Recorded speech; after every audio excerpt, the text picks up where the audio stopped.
ഒരു ത്രികോണത്തിലെ കോണുകളുടെ തുക എത്രയാണ്? നമുക്ക് എല്ലാവർക്കും അറിയാം 180 ഡിഗ്രിയാണ്. ത്രികോണത്തിലെ കോണുകളുടെ തുക 180 ഡിഗ്രി ആണ് നമുക്കറിയാം. അങ്ങനെയാണെങ്കിൽ ഒരു ചതുർഭുജത്തിലെ കോണുകളുടെ തുക എന്തായിരിക്കും? അതുപോലെ 5 വശമുള്ള ഒരു പഞ്ചഭുജത്തിലെ കോണുകളുടെ തുക എന്തായിരിക്കും? നമുക്ക് നോക്കാം.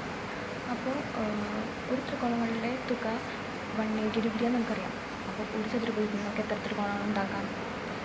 2 ത്രികോണങ്ങൾ അല്ലേ? ചതുർഭുജത്തിന് 4 വശങ്ങളുണ്ട്. അതിൽ നമുക്ക് 2 ത്രികോണങ്ങൾ നിർമ്മിക്കാം. അപ്പോൾ ചതുർഭുജത്തിൻ്റെ കോണുകളുടെ തുക എന്തായിരിക്കും?